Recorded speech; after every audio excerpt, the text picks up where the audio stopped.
Yeah, it's impressive. There's no doubt about it. And it takes a Yeah. lot of strength, but that's a great way to, like, you're asking to miss the bar and continue down and break your legs. So the first question, could you introduce your channel and like how you got into this, I guess your background and why you started your channel, that type of thing?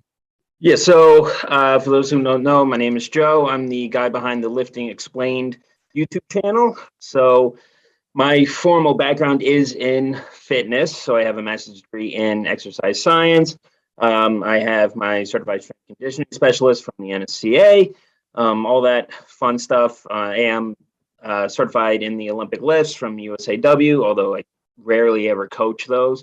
And even with that certification, I don't feel fully competent enough and confident enough to actually coach those lifts.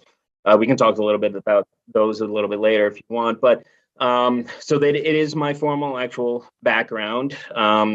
I was not always, so my bachelor's degree was actually in cybersecurity. I had a job in that for a while, and the job sucked, and I left after 6 months.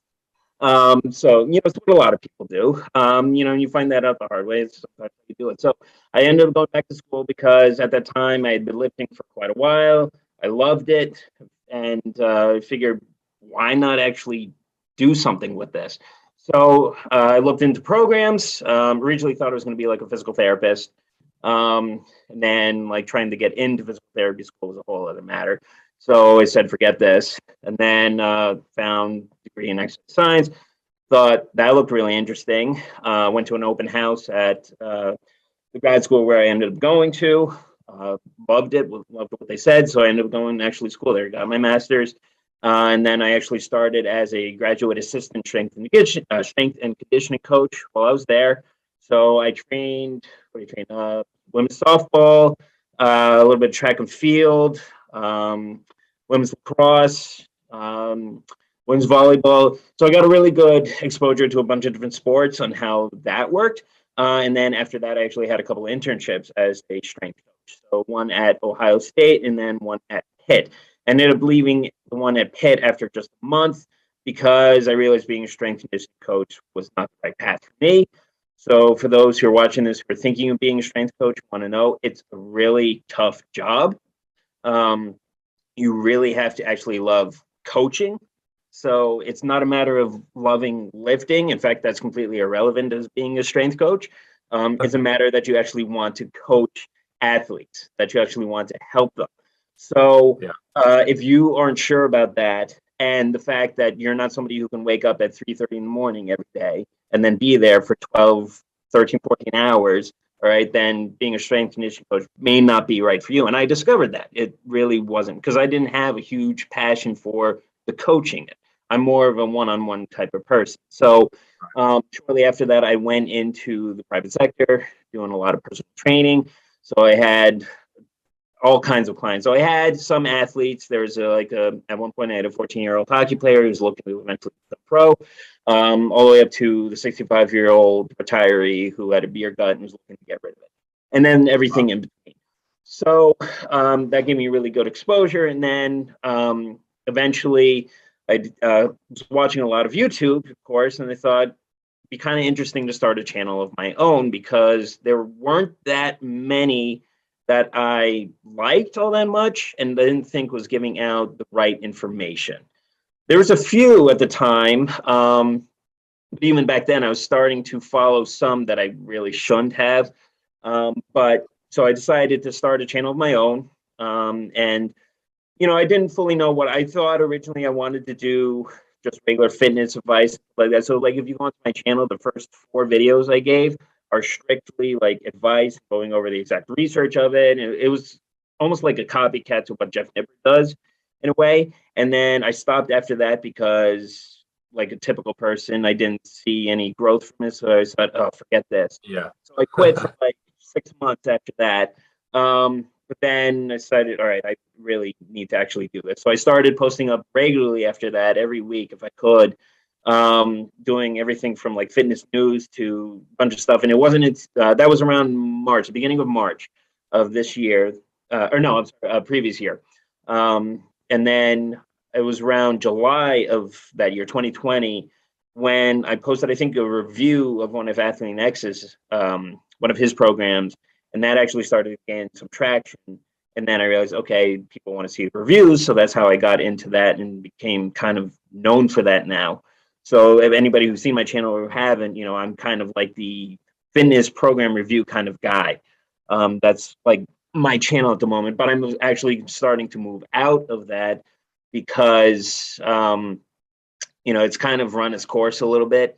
I wanted to get into some other stuff, and then it's actually starting to get harder and harder to justify spending $50-$100 every week for a program to review it. So, yeah, so I don't want to go broke, so I'm starting to branch out into, and you're starting to see a little bit on my channel, like my most recent one, I reacted to a Jeff Cavaliere Athlete X video, which was a ridiculous video that he put out. So anybody who's seen it, you'll see what I'm talking about and the ridiculous information he gave out. But anyway, we can get into that a little bit too if you want. That's my basic background. So that's how I end up into fitness, and I love it, and don't really be anywhere else really. Awesome. Yeah, we actually kind of have a similar background in some ways. Like I don't have a formal academic background. My bachelor's was actually in economics. But then I don't have a master's or any certifications at all. So it's interesting, maybe our perspectives are a little bit different on some stuff. But in terms of like the channels, we started them kind of similar. And yeah, similar to you, my first few videos that I posted in like September of 2019, they went like nowhere, where they got like 5 views or 10 views or something. And, it's just very hard to grow a channel in 2021, 2019, because everything is so saturated, and, just putting out good, reasonable information doesn't really catch people's eyes as much. Especially if you're just talking about the basic stuff that people need to hear. Usually it's just not all that clickable. So I wanted to get into, and I guess the way I'll format this is I'll ask you, and then, I'll add my opinion on afterwards, if I have a different opinion or if, we agree.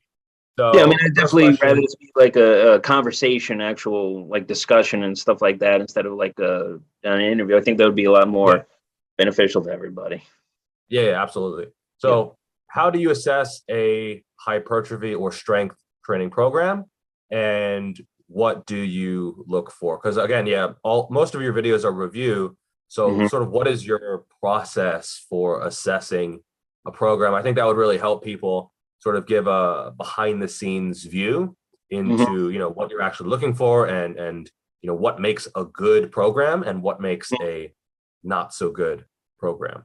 Right. So the first thing is I look at who actually designed it, because everybody has a different philosophy and knowledge base. There's a bunch out there that have a fantastic knowledge base, and that they're probably going to be already making a good program before I even look at it. Like Mike are telling the guys over at Renaissance Periodization, they make really good stuff. Any program they come out with, it's probably going to be good. Same with Jeff Nippard. Probably Barbell Medicine is another one. But then if you go into other ones like an Athlete X one, again, I'm not somebody who likes to bash other people or say bad things about other people. So like with Jeff Cavaliere, for example, on his channel, he used to give out legitimate advice, back in the day he did, but now he's kind of geared away from that a lot now. It seems like he hasn't updated his opinion, or he's stuck 10 years ago in a lot of stuff. Yeah, he updated it to get more views. That's basically what he did. So, so I mean, there's still some terrible stuff back in the day with that. Like, 4 or 5 years ago, he's still saying upright rows were terrible for you when they're not. So, so I look at who designed it, and that it doesn't persuade or sway my opinion on how it's necessarily going to go, but it can give me some basis for things. So another one is like if it's Van X, with all his body weight bullshit, then it's just I know it's probably not gonna be great. So once I get that down, I then look into what they include with it, because some are different. So before I even get into the program itself, I look to see what kind of explanations or anything that they provide for it. Because if you just sell the program and nothing else, then regardless of what level you're at, you're not going to necessarily know how to follow that program or how it's even going to work or why they even designed it that way, right? So you need to see, so if they explain what RPE is or what RIR is, reps in reserve, do they provide any explanation of why they gave this amount of volume, why they designed the program this way? So, Jeff Nippert is a great example of that, right? He includes all of that in his booklet, so you're not going to be lost. I think Renaissance Periodization can do a little bit better job in that regard for theirs. Barbell Medicine is another good one that does a pretty good job with that. So that's what I then look at. And then I get into the program. So what I base my program reviews on is, does it actually look like it's going to achieve the goal? It's strictly like a hypertrophy program. Is it designed in a way that's going to achieve hypertrophy for you? Or if it's a powerlifting program or stuff like that. So in that regard, then it's irrelevant to me what the split is. Okay, pretty much any split has its place. It's just dependent on the individual. So whether it's a push-pull or a upper lower or a push-pull or anything else, it doesn't matter. What matters is if it's actually designed well for that specific split. And I also look at the frequency that they gave. So some programs are 4 times a week, some are 6 days a week.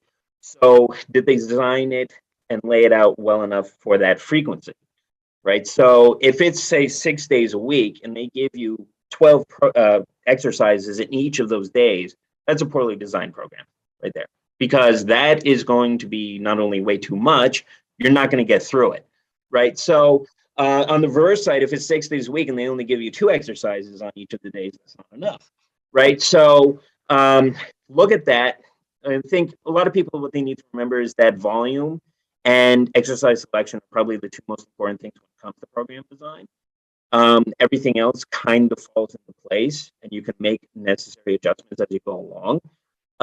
So then you can see, like the research suggests right now that if it's hypertrophy, you need to be hitting about 10 to 20 sets per muscle group per week, right? So, and then the research also states that in that training session, you don't really need to go above 8 sets per muscle group in that specific training session, right? So anything above that, you can see that it's not really necessary. It's not necessarily going to hurt you, but it's not necessary. And then it tells me, okay, this person who designed it isn't necessarily looking at what the current research says or taking anything like that into account.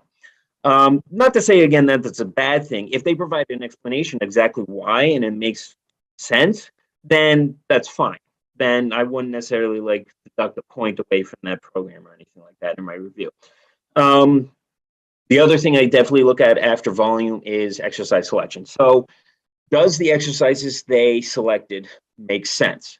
And each program is a little bit different because some tell you exactly which exercises to select. Some give you like a drop-down menu so you can select. Both have their advantages and their disadvantages. So the ones that tell you what the exercises are already, I look at and see which ones they are and whether I think they're going to help you achieve the goal, and then whether they're actually most likely going to work for you. Because again, everybody's different, so some exercises are not great for everybody.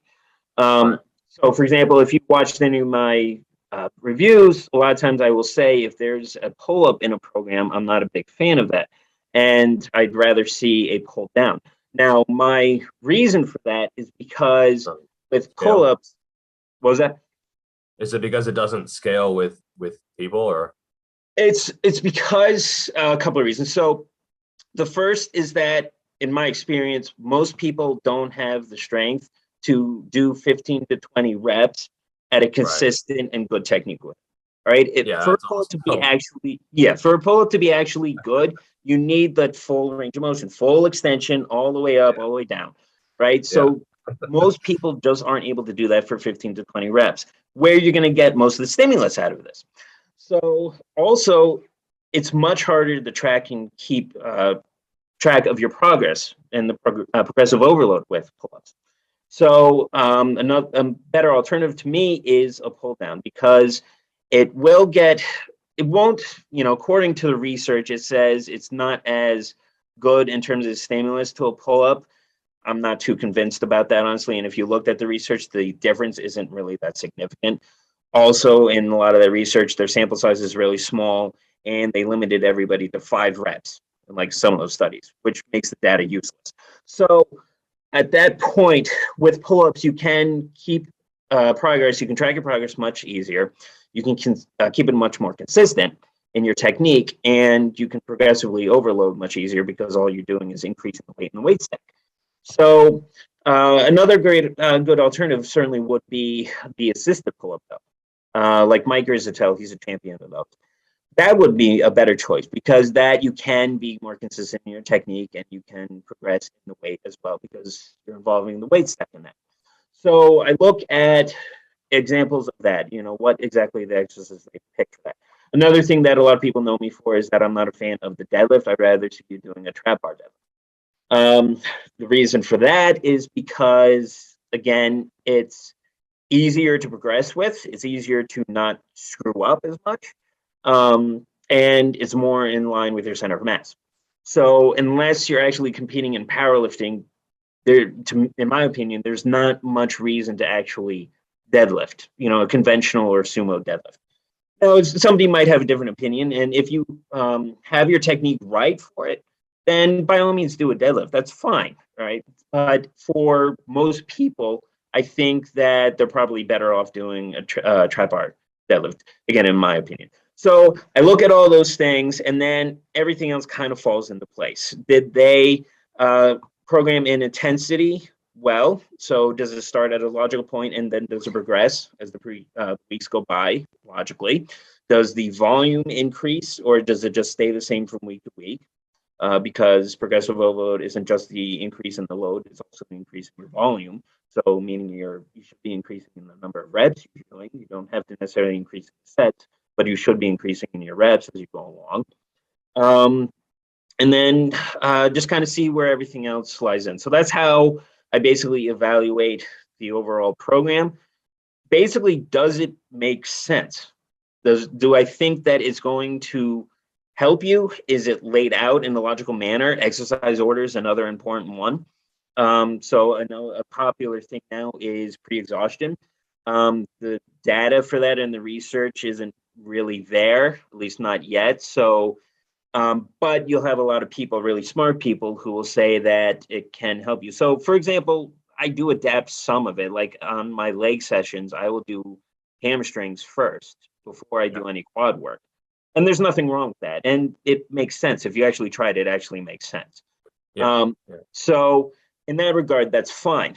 But they're not doing it because you want to get a pump in your hamstrings, and then therefore you get a greater pump later on. That's not the reason they're doing it, right? So it's just doing it so that you can actually have the energy to get a good stimulus in your hamstrings altogether before you do all your quad work, right? So I look at all that stuff, and then basically, if it's going to get you hurt or not.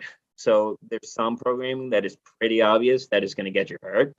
There's some that it's not going to, as long as you actually follow it and you don't do something stupid, right, or go off the path from that program. So that's long way of saying that's basically how I evaluate all the programs.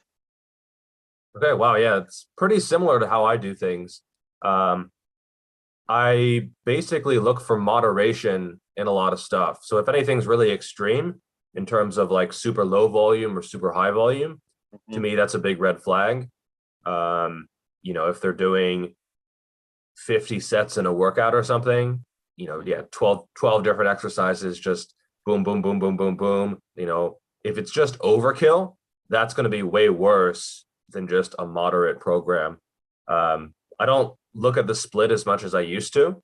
2 years ago, I was very anti-bro split, but now it's just sort of like, okay, well, that can work for a lot of people, natural or otherwise. And so the split is, I'm looking at it now as more just a way to distribute the volume rather than like something in and of itself. Like, oh, I'm doing push-pull legs. Well, like you can distribute the volume in a lot of different ways and still have success with it. Frequency, again, like once per week is okay. I typically aim for twice per week per muscle group when I'm writing a program, but you know, if someone only wants to do legs once a week, it's not the end of the world or anything like that. You mentioned pull-ups versus pull-downs, and yeah, when you're writing a general program or assessing a general program and you don't know the specific person, pull-ups are something that not many people can do even 10 reps with pull-ups in good form, you know, with the full stretch, the dead hang, and then, you know, the chin over the bar, you know, with good control, controlled eccentric. It's just not something you see very often. You know, when I see someone who they have, you know, 12, they say, oh, I can do 12 pull-ups or 15 pull-ups, and they don't have an impressive lats and teres and you know, lower trapezius, et cetera, and arms, they're almost always half repping it to where they're just bouncing in the mid range. And yeah, they probably get more out of a pull down with actually using good technique. And then you can also progressively overload maybe a little bit more exactly. I see a lot of people adding weight to pull-ups, and they should probably not even be doing bodyweight pull-ups based on, you know, their level of strength. So yeah, that's definitely a good point there. For the deadlift,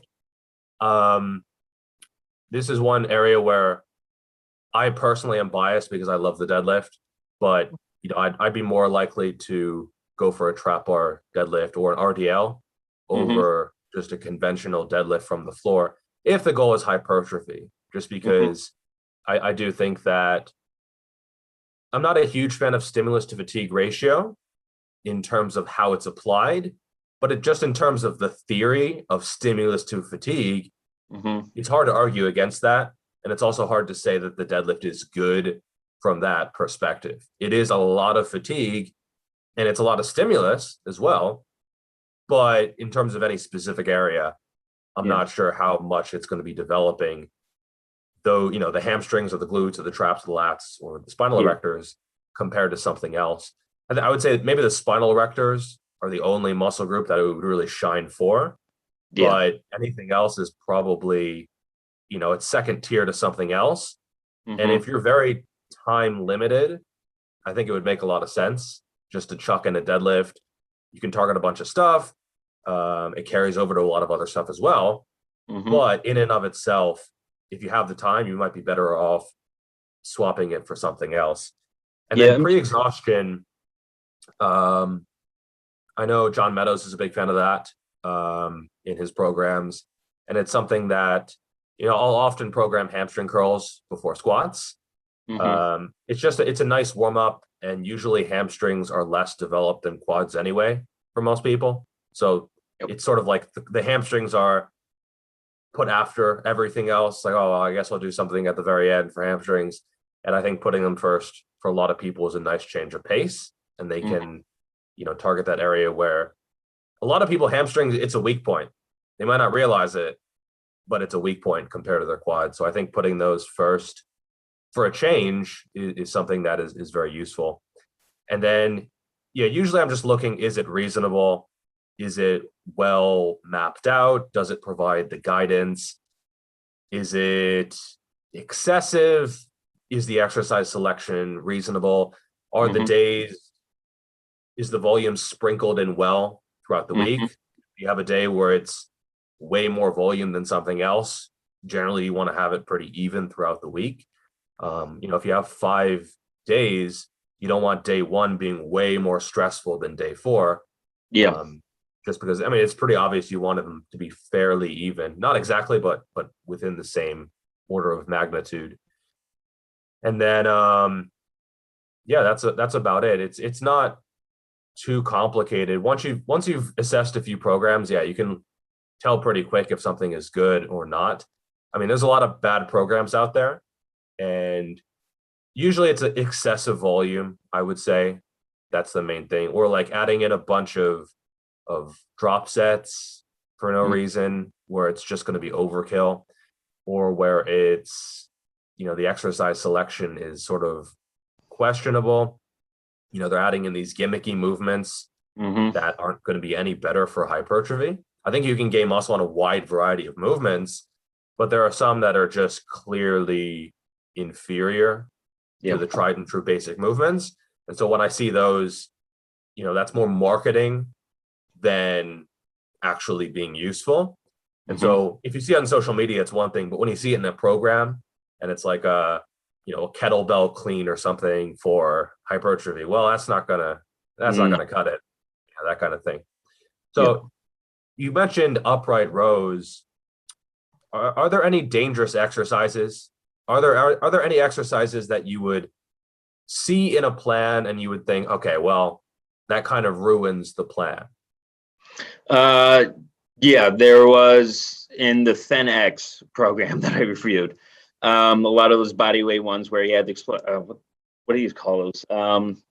You do pull up, but you keep going up. Muscle up, yeah. Yeah, muscle ups, but then you continue even up where you launch yourself above that and let go of the bar, and then come back down and catch yourself onto the bar. That doesn't seem. That's like even a muscle up is pretty damn challenging. It seems like muscle up and then more. Yeah, it's impressive. There's no doubt about it. And it takes a lot of strength, but that's a great way to, like, you're asking to miss the bar and continue down and break your legs, or it's a horrible idea. to your head. Like it was ridiculous after I saw that. So sounds like he's just showing off. He's just like, that's look exactly what I can do. No one else can do this, but I'm gonna write this in the program. Yeah, like I said, I don't like to bash people, but that was one of the most stupid things I've ever seen in a program. And he repeated it for other type of exercises in it too. So yes, there are dangerous exercises, but other than the stuff like that or other ridiculous things like Joel Seedman, besides that guy, then regular exercises you see people doing are fine. They all have their place. So like the upright row is perfectly fine. If your shoulder health is fine and then your technique is good for it, you'll be fine. Behind the neck presses are fine. There's a lot of Cuban presses can be fine. All right. So it's not really the exercise often that's the problem. It's the execution of that exercise. That's the problem. Right. So if you get your actual execution, your technique right in it, then you'll be fine. All right. Now, this doesn't mean that necessarily that the exercise is going to work for you. So even if your technique is right, you may not get a great stimulus out of it. Right. So in that case, it's going to take a lot of experimentation on your part to find out which ones are going to work best for you. And it's going to take a little while as well. So that's the thing, like a lot of people, they want results now. They want things now. They need to get ready for beach season or whatever. In reality, finding out what works best for you, getting the results and all that is not only a lot of hard work and consistency, but it's going to take a few years, at least, right? Yeah. So, and people often don't have patience for that, so, and it's unfortunate, but that's really what you have to do. So I'm still finding exercises that I haven't done before and then try and find, well, I really like this. I respond really well to it. And then I add it to my rotation, right? So, or even realize that I was doing something not optimal technique-wise. So even like a year ago, if you do the seated row machine, not the cable, but the actual machine one, that one, I started doing the same technique that Mike Yurzatel does on it. So he's really leaning forward, really rounding your back forward, and then really bringing it back. I started doing that about a year ago. And that is an amazing way to do that exercise. If you don't do it that way, do it that way. Forget about keeping your chest against that pad, all right? Yeah. Bring it actually back. So then you're actually getting a full stretch in your lat, and then you're actually getting your erectors at the very end. And one of the reasons it really works well for me is because of my kyphosis. It's kind of ironic. So for those who don't know, I have kyphosis. So my back is rounded over way more than normal, the actual spine, right? But that actually provides an advantage in some stuff. So like in the seated row, I can get a hell of a stretch at the beginning out of my lats because of how rounded over it is. So my range of motion is great in this. And then when I bring it back, I help not only my own posture and the erectors, but then it's getting really, great range of motion out of it. So there's some advantages to having kyphosis and something, and other things not so much. So like barbell squats are not ideal for me. Overhead pressing is not ideal for me. Upright rows a lot of times is probably not ideal for me, just because I'm more susceptible to impingement in here. I actually have actual sloping shoulders as well. So like my bone right here slopes down a little bit. So I have to keep that in mind. And from time to time, no matter what I do, my shoulder, this left one, hurts. I have no idea why. So I had to keep that in mind. So I said a lot of this is going to take a lot of experimentation on your part and figuring out what works best for you, what you respond to best, and what's not going to hurt you. And then once you find that all out, everything else can kind of just fall into place. And then you stick with it for a long, long time. You know, a lot of people tend to program skip, or they try to change the exercises very frequently, when in reality, stick with what works. You can change things from time to time. Like you can have a mesocycle of a certain exercise in, do that for a mesocycle or two, then back off of it for a mesocycle or two, and then add it back in. That's perfectly fine. So you don't have to do necessarily year round for some stuff, but for the most part, that's basically what you should be doing. You know, if it's not broken, don't fix it, right? So the same principle basically applies to this. Now, at some point, yes, your body is going to get so adapted to it that you're not really going to get much out of that lift anymore. You are going to hit a limit on how much volume you can really get out of it, how much weight you can really use out of it. So at that point, then it can make sense to move on to something else and then maybe come back to it later on. But other than that, just stick with what you think works best for you and then do it for the long run. Yeah, a lot of good stuff there. I used to think there were, you shouldn't do some exercises, but it is a lot more nuanced than, okay, this exercise is good, this exercise is bad. A lot of it is in the application, in the execution, and then also there is a lot of individual variation. And you do have to know yourself. You have to know, what positions you can get into, what positions you can get out of, and then, what exercises work well for your body. And that's going to take a long time. Yeah, it's going to take at least a few years of experimentation. And a lot of people do want results quickly. They want results, you tell them it's going to take a year or two or 5 or maybe more. And, they hop to some other video or some other coach or someone else who promises the results fast. But they're lying basically, because there's no way to get results fast, at least not naturally. And that experiment takes a lot of iterations to actually get even close to optimal. And there are a lot of stuff that you do have to try, and then you keep this and you toss this out, and then you try something else, and you structure things differently. So there's a lot of experimentation there. Yeah, I mean, that's the other thing. You see people who, like these professional bodybuilders, IFBB pros, and you see like a year later, they put on a ton more mass and they're more conditioned and everything else. And then people forget, like, they have amazing genetics and they're on a ton of drugs, So of course, they're going to be able to make that transformation. Even those that don't have amazing genetics can still make it because of the amount of drugs that they're on. Like, Mike Isertel is a great example. If he posted recently a picture between his competition he did a year ago and the one he did just the other week, and the difference is enormous, right? Yeah, so he put on like 10 pounds or something. Of muscle. Yeah. But again, remember, he's on a ton of stuff, which is nothing wrong, by the way. I couldn't care less if somebody is, and I don't detract anybody's effort from that either. Like if you look at the way he trained, he put in the work and he earned the transformation that he made, right? And if that transformation, yes, in part was because of the drugs, but also because of how hard he actually trains and the amount of logic that goes into the programming as well. But one of his friends, Charlton Banks, was a former workout partner of his. He just recently competed. He didn't place all that well. I think he was like 7th or 8th or something like that. But, they made a caption that they're going to go increase his improvements. And they mentioned this is going to take about 2 or 3 years before he's going to actually compete again. know, so that's just the reality. So even those that have great genetics who are on drugs, it can still take a long time for them to actually make the transformation that they need.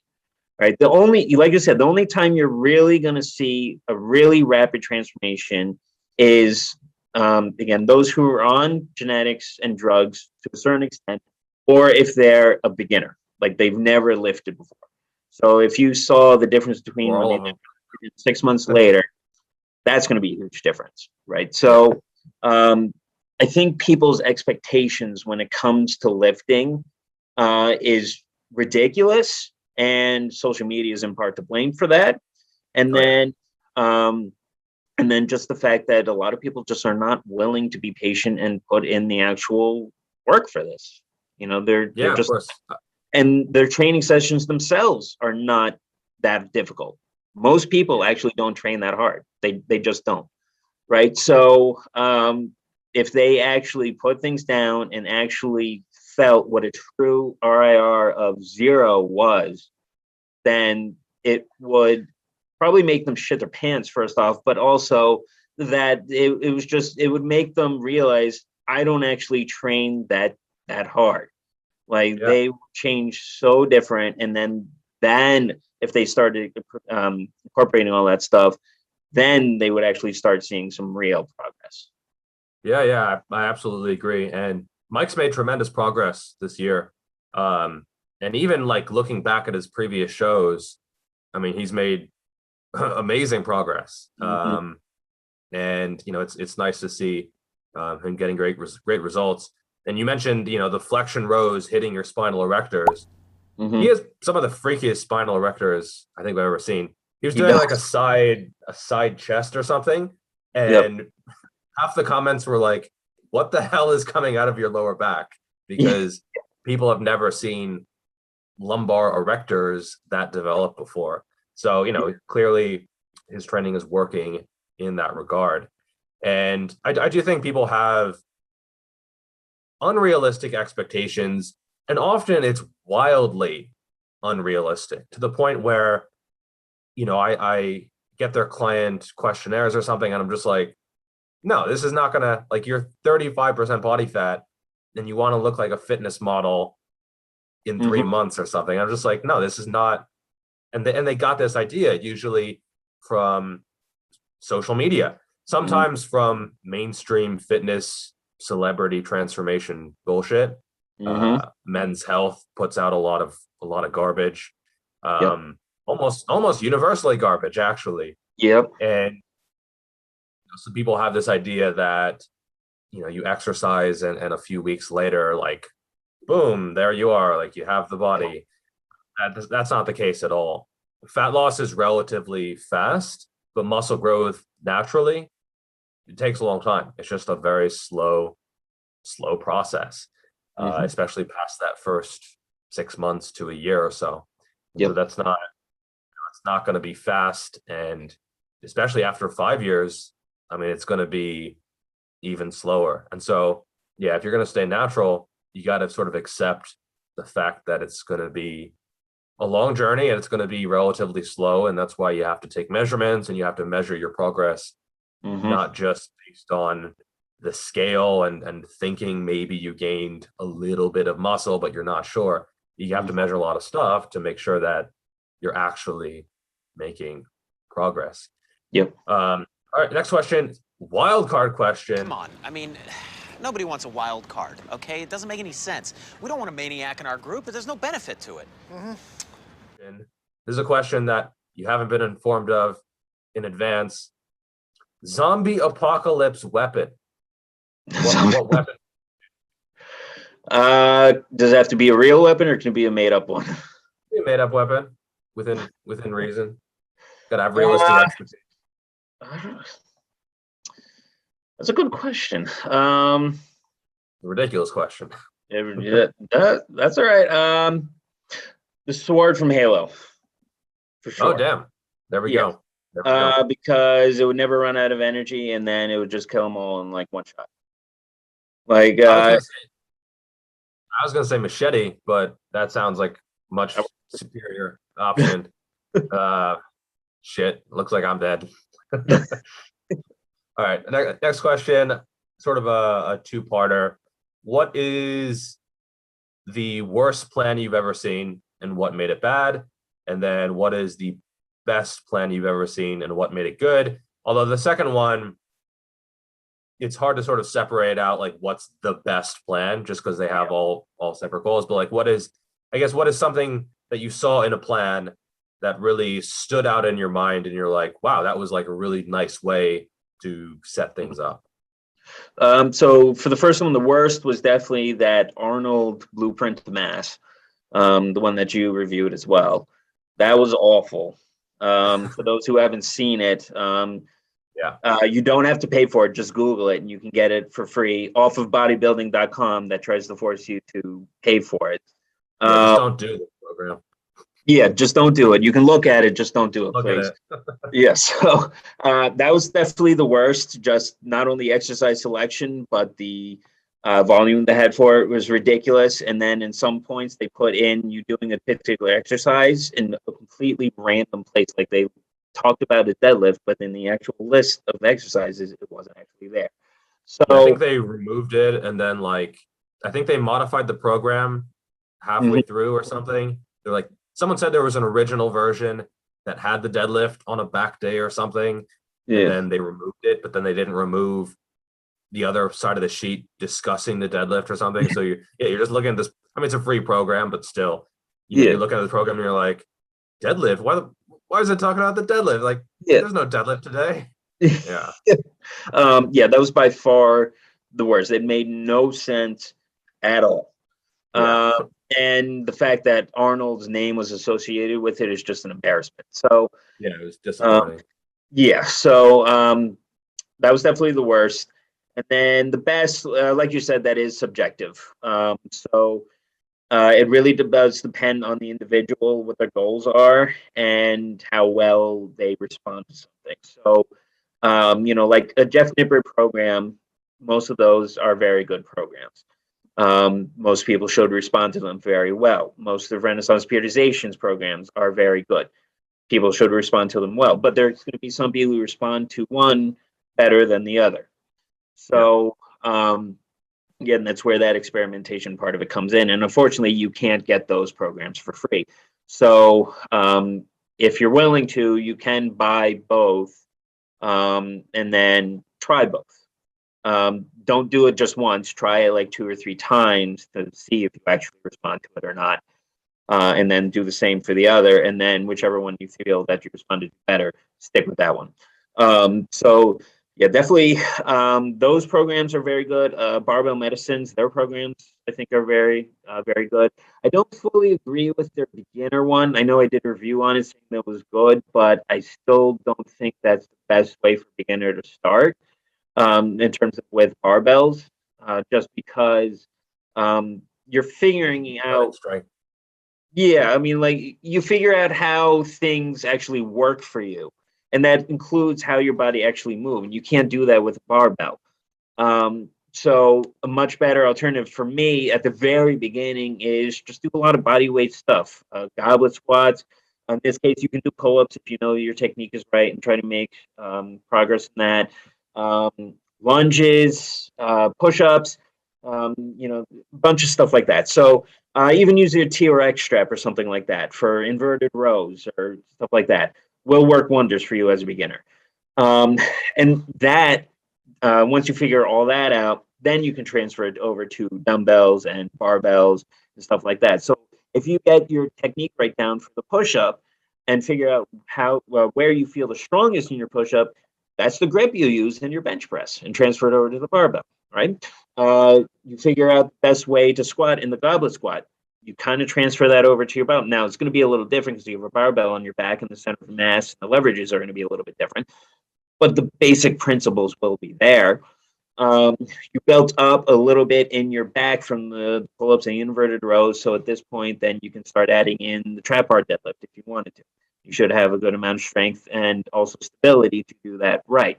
So in this case, like if you had the best beginner program, again, if you're absolute beginner, I don't think there's really one out there that's probably the absolute best, at least not that I've seen.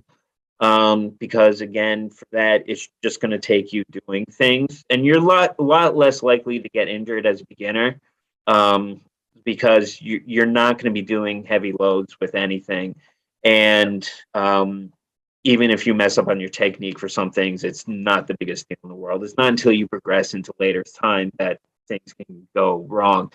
But once you build a little bit of the foundation, then at that point, probably the best, still beginners, probably like Jeff Nipper's Fundamentals of Hypertrophy. If like you know that you want to go into hypertrophy, that is a great program because Jeff covers everything you need to know from basics for principles of hypertrophy, right? So he fully explains it, and then the way he loads out the program or lays it out is very good. So it actually makes sense.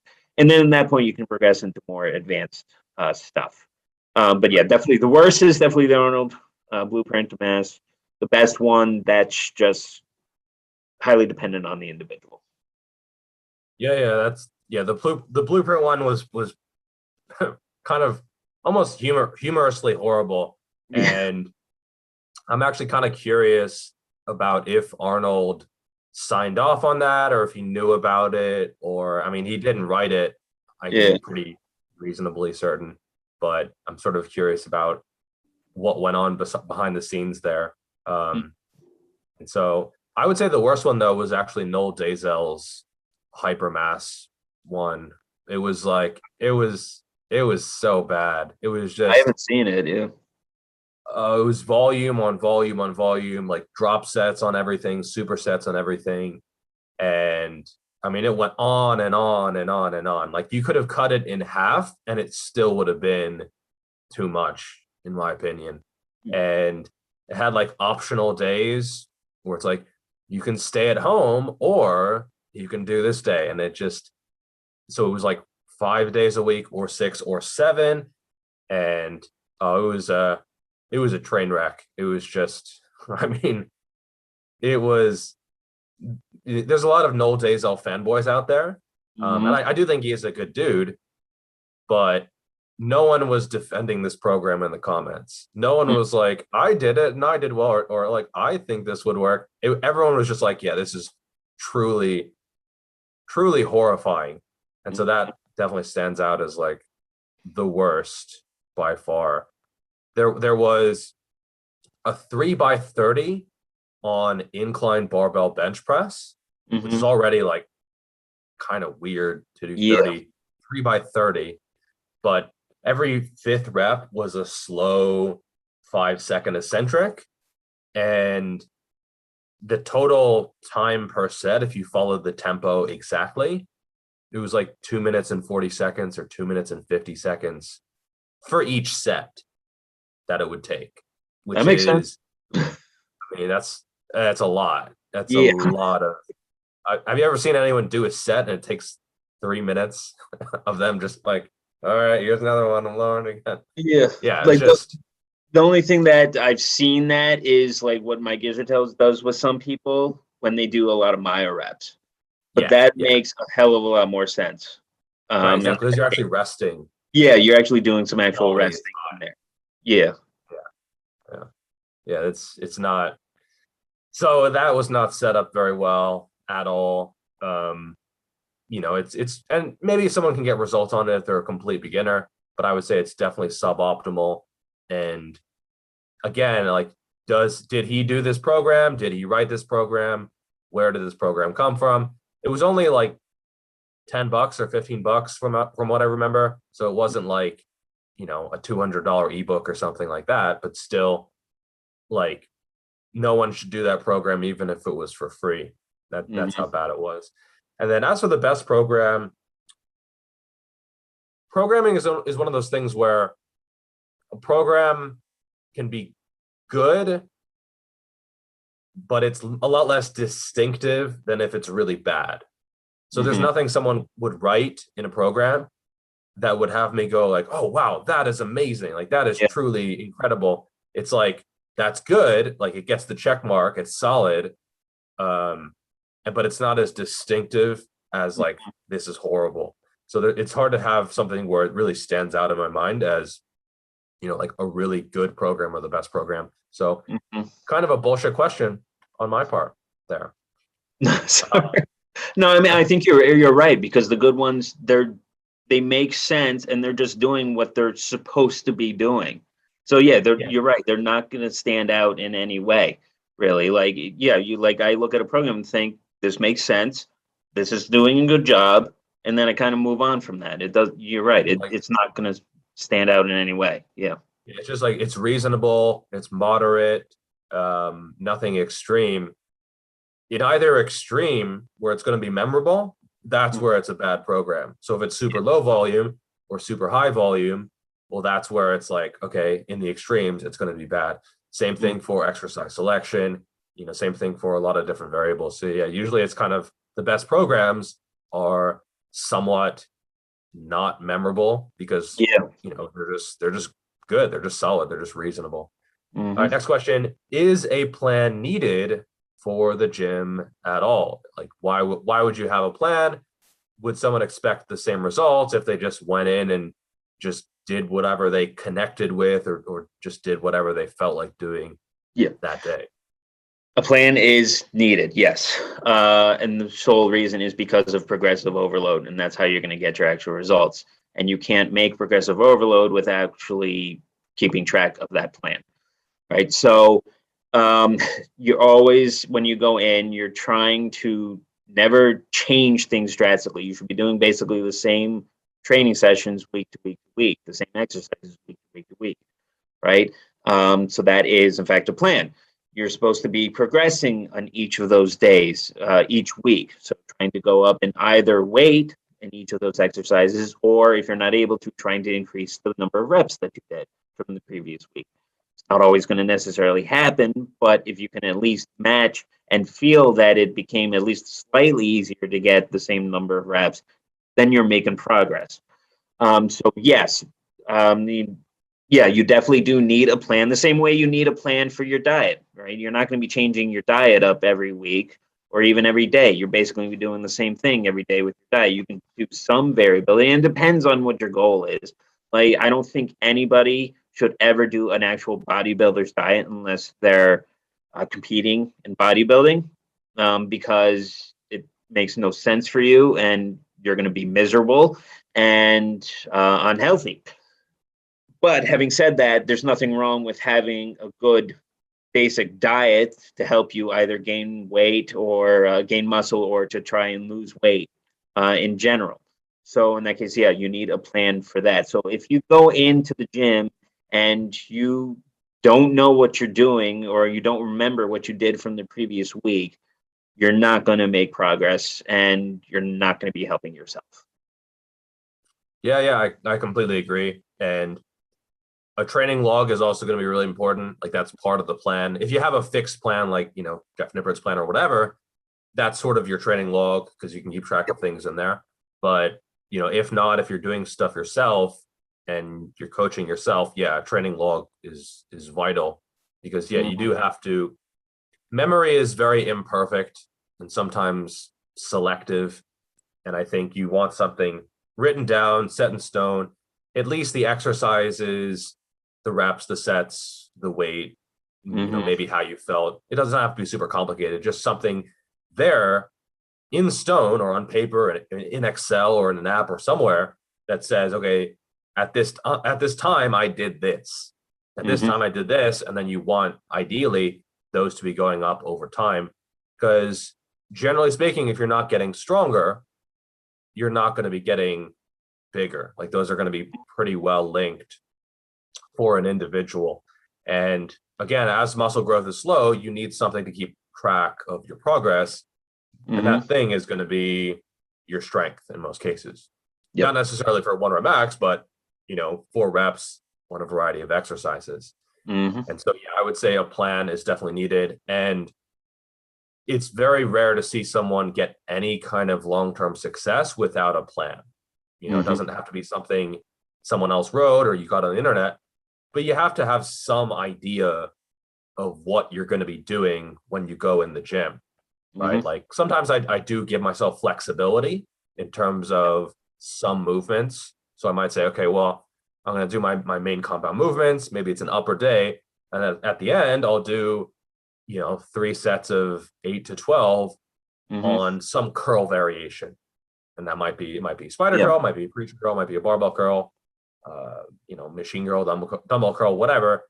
In that case, having some flexibility is good, but it's still part of the plan, right? Like it's training instinctively, but it's still like you have some idea of what you're going to be doing before you do it. It's not just you get to the gym and you're like, deadlifts. Yeah, I feel like deadlifts today, and there's no thought process behind that. I don't know anyone who got even decent results without some kind of plan. So I do think that is something that is needed. It doesn't necessarily need to be a paid plan. It can be your own plan that you adapt and change over time.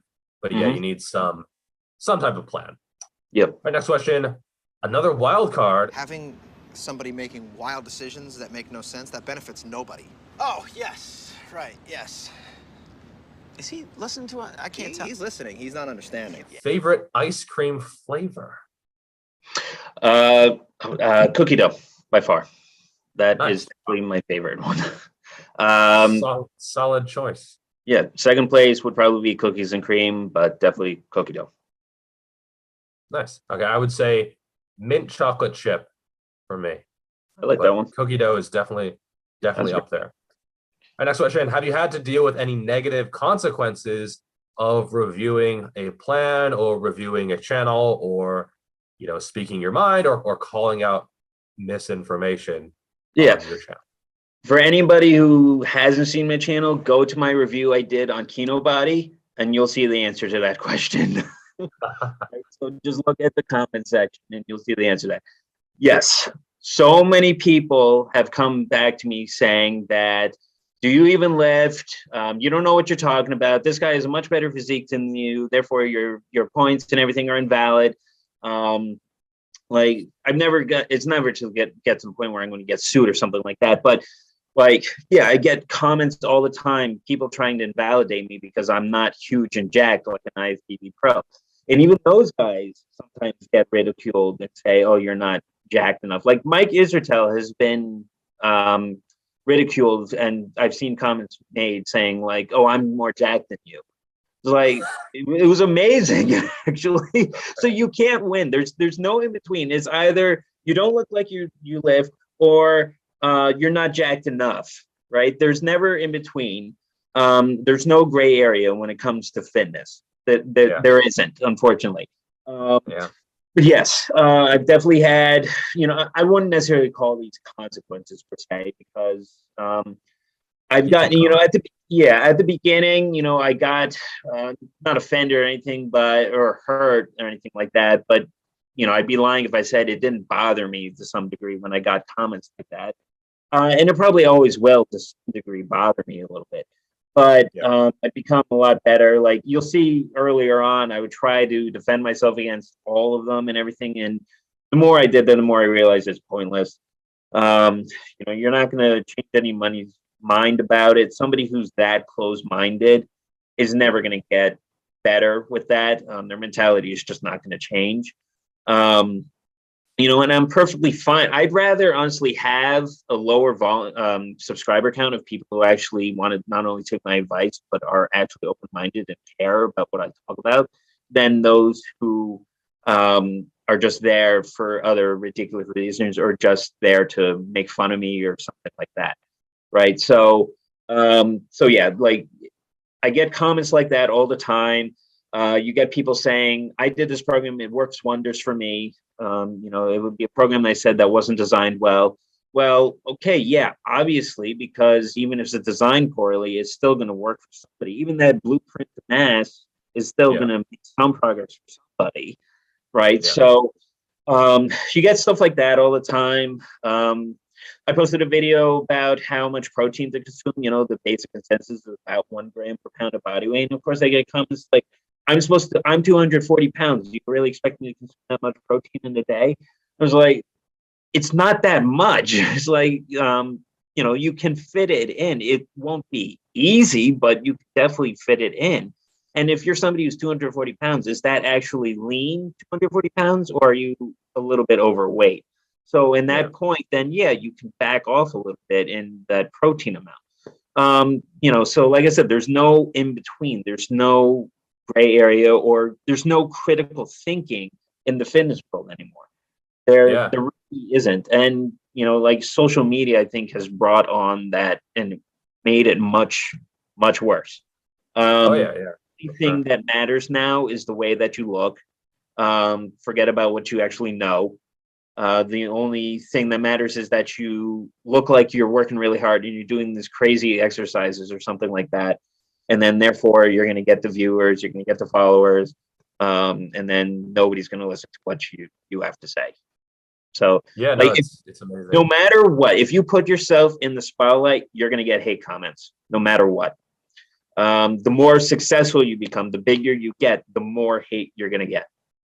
It's just the way that YouTube works. It's just the way that social media works. It's stupid, but it's just the way it is. Yeah, I completely agree. And I've gotten comments about like, do I even lift, or like, oh, this guy's way bigger than you. And I'll get a fake natural comment like, oh, you're a fake natural, followed by like, do you even lift? And I've even had it come from the same person. They're like, do you even lift? I'm like, yeah. Oh, you're a fake natural. What are you what are you talking about? Like, some people will say anything, like they're going to be negative. They're for whatever reason, maybe you insulted their hero. They're part of a fitness cult. And one video I've been meaning to do for a long time are fitness cults, but there's just so many of them. It's almost like the norm when a channel gets big. Even if they're science-based, even if it's like a good channel, often they eventually become kind of cultish. And Yeah. there's always going to be people who are very, very dogmatic. And yeah, it's definitely not easy. And you also mentioned, some guy will say, oh, well, I got great results. Someone's always going to get great results. V-Shred has dozens, if not hundreds of transformations just because they have a huge pool of people to choose from. And so they're going to find someone who had amazing genetics, who worked really hard, who stuck to the plan, even if it was a crap plan, who got really, really good results. And so, just because some people got results, even good results from a plan, it doesn't mean the plan was necessarily good. Like you can get better results from something else. That's what people don't realize. Like, oh, there's no room to A/B test things. You just did this program, you got good results, but you could have gotten better results had you done something, that was a little bit better. So yeah, that's definitely a thing. And then, yeah, the comments are just something that you kind of have to deal with. I actually find YouTube removing the dislike bar to be kind of insulting, because the reason they gave was that it was protecting small creators, because like, oh, the dislikes are hurting, our psychology or something. When in reality, the comments, they hit way harder. The dislike is just like, it's just a number. It could be a lot of dislikes, but it's just a number. And so, if they really actually cared, they would do something about the comments. But they can't, because it's just, what level is censorship. And so it's definitely not easy. And I think it's part of just being on the internet and creating content. There's always going to be, sad, angry pieces of shit on the internet. It's just and even with that, the dislikes button, the more dislikes you get, it's still going to promote your video even more. It doesn't have to be the like button. It can still be the dislike button, right? So, and then also with the comments, YouTube automatically deletes a lot of comments. I'll get the notifications, and I'm sure you do too, of a ton of comments that I get, but I can never respond to them. They'll never appear there because YouTube automatically deletes them. And granted, there's sometimes that they should, because they said some really nasty things.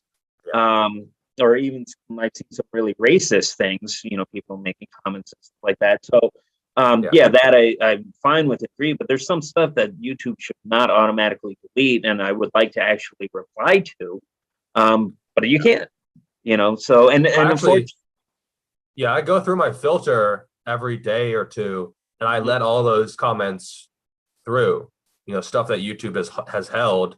And Yeah. I've even had comments, someone saying like, oh, Jeffrey Verity Schofield censors his channel. Yeah. And then the comment was in the filter, Yeah. and I released it from the filter, and then I replied like, no, YouTube was doing this, not me. Like, just because your comment doesn't show up, it Yeah. doesn't mean it's the creator blocking you or deleting your comments or something like that.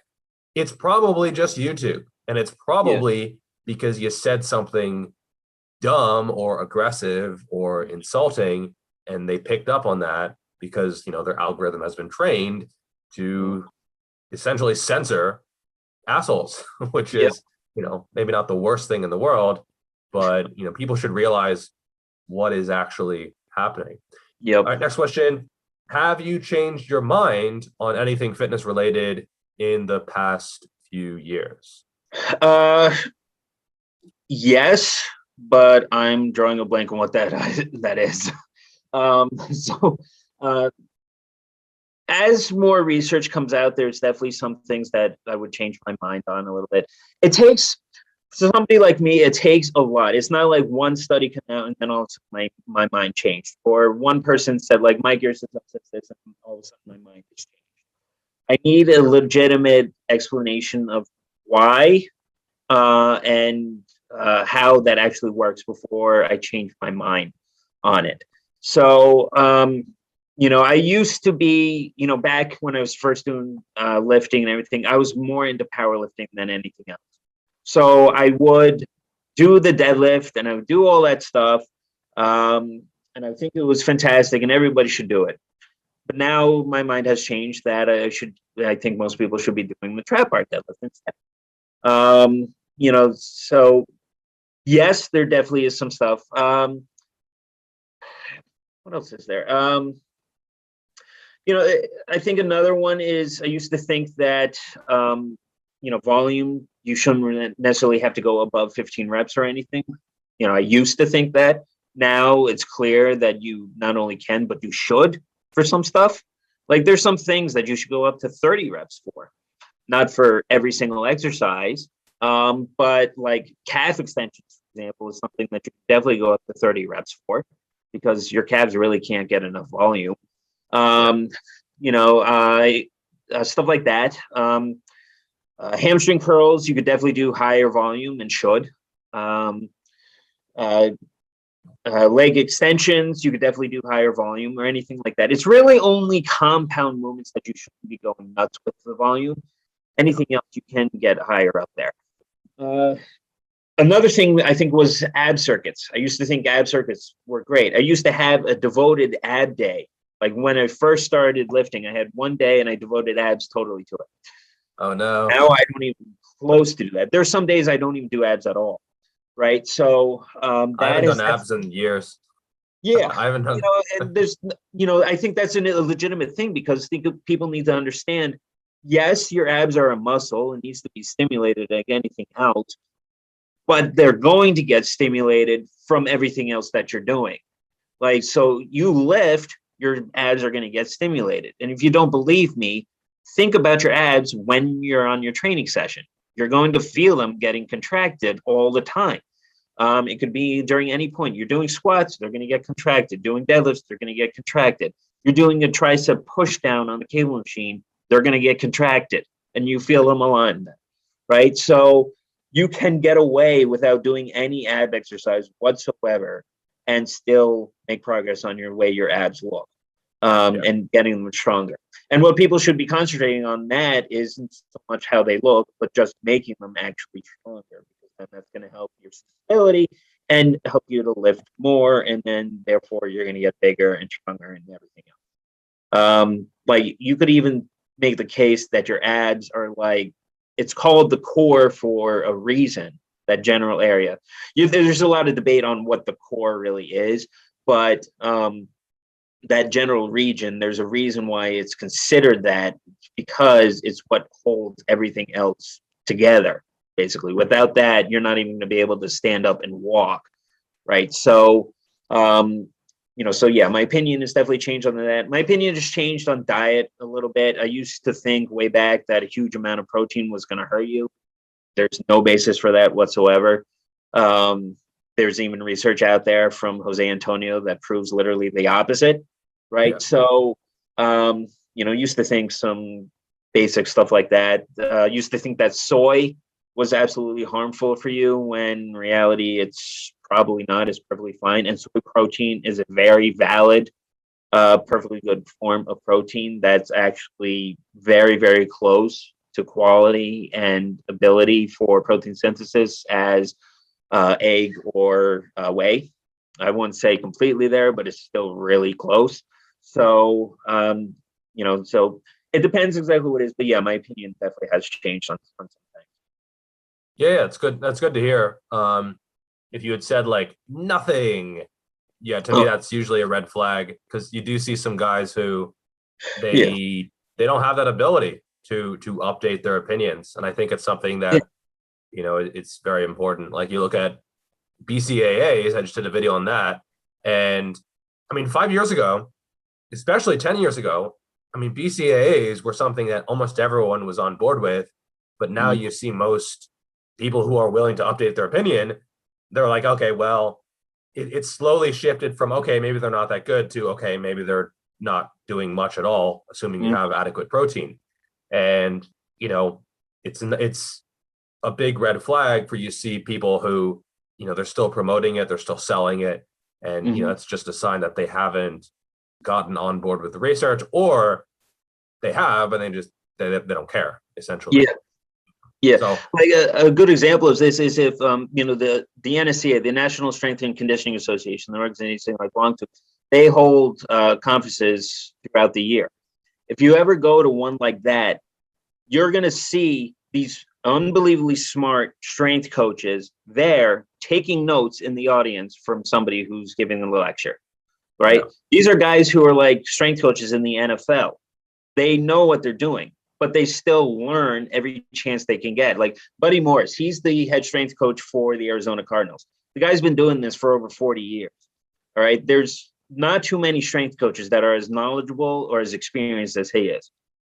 But he's still there at conferences taking notes at lectures. I've personally seen it myself before. Right. Yeah. I've been to a lecture where he was talking to it. And he very specifically mentioned that he hates the term old school. Right. If you're not willing to learn new stuff, then you're just an asshole. That's essentially what he said. Right. Yeah. So, and he's right. The smartest people who know what they're talking about are the ones who are not only willing to change their opinion, but are the ones who are willing to actually learn from other people and continue to learn from people, even 40 years later. Yeah, absolutely. 100% agree. I would say old school. Yeah, I guess it's a bit mixed, because you have to combine. It's okay to combine old school with new school. If you're exclusively old school, I mean, I have seen people in comments, and I can tell, they're stuck in an era that has already been passed by. And, especially if you're creating content or if you're coaching people, I do think it is important to stay up to date with things, because, there's this idea that we haven't discovered anything new about training or diet or nutrition or anything in the past 60, 70 years. I don't think that's entirely true. I think we have discovered quite a bit. Yes. A lot of it is confirming what people used to do. I would say most research is confirming, probably 70, 80%, maybe even a little bit higher. And, it's just saying, okay, well, these guys were doing it right, and here's why. It's narrowing down the reason for why something works. And then occasionally it'll be like, okay, well, these people were doing this, but maybe they could have been better if they had changed something. And so, I do think it's important to keep your opinion updated. I actually did a whole video on 30 things that I changed my mind about. And I think it would be better for the industry if more people were open about, why they changed their mind, what they changed their mind about, because there are some things that were very prevalent 5 years ago, 10 years ago, and which, have changed pretty dramatically in terms of supplementation, in terms of the research. And as you said, one study doesn't mean that much. But when a bunch of studies come out, or when there's a significant amount of data, Yep. then yeah, I think it's important to, update your way of thinking. Yeah. All right, next wild card question. Wild card, bitches! Yeah! Favorite vacation destination? Vegas, for sure. Vegas, nice. Yeah. So I've been there a few times. I love that city. For anybody who hasn't been there, you definitely need to go. It's a great time. I'm not a huge person who likes to go clubbing and stuff like that, but even there, I'll go. And it's still a good time. Just gambling even there, that's a fun time. Just the atmosphere, and just walking around the strip is fun. Just seeing all the scenery, the hotels and everything, getting handed out hooker cards. It's a great time. So no, it's definitely one of my favorites. Thankfully, the NSCA, they hold their national conference there every few years or so. So I was there a couple of years ago, and then not next year, but I think the following year after that, they're going to hold it there in Vegas again. So I'm looking forward to that. If I had to pick another spot after that, probably like Disney World. So, and the NSCA had their conference at Disney World this past July. So that was nice. How about you? Awesome. Well, I'm sort of on the other side of the world, so I would say Thailand's nice, Bali's nice as well. I have a few friends there, and let's see, Philippines also nice. Okay, so, yeah, that's good. A lot of Southeast Asia is really nice. Yeah. Very affordable, and then lots to see and do. So yeah, I'd like to see a lot of stuff. I've never been to those places. I've been to Australia. That's probably the furthest I've been, and I definitely enjoyed that place. I got to go into like the Great Barrier Reef and stuff like that. So that was actually really cool. This was the longest plane ride of my life, but yeah. it was a really neat place to see as well. And I definitely, once everything actually, like what's going on right now, all that stuff is actually gone. Then I definitely like to travel a lot more in actual places, not just in the United States. Yeah, it's been a weird couple of years. It's almost insane how it's been almost 2 years since things. Yeah, like my wife and I's last vacation was Chinese New Year 2020, which was January 2020. So almost 2 years. Yep. Crazy times. All right, and last question, which I will not have to answer, is like, how can people find your stuff, like your channel, social media? Yep. So YouTube channel is Lifting Explained. And then I am on Instagram, same thing, Lifting Explained. I rarely update it. I'm horrible at it. I definitely should be updating it more, but if you want to follow me there, definitely go for it. Kind of have like a New Year's resolution. I'm going to update a lot more. And then technically I'm on TikTok as well at Lifting Explained as well. I have 5 videos on there. Yes. So if you wanted to follow me there too, you can. But yeah, those are probably the 3 main ones. Definitely my YouTube channel is the one that I consistently update and most active on. Doing all that stuff. Okay, awesome. Wow. So anyone watching, definitely go check his stuff out. I've seen a lot of your videos, and they're always very well put together, well explained. And I think if anyone wants to, know about a specific program, or even just, learn how to design their own program, I think your channel is an invaluable resource. So appreciate it.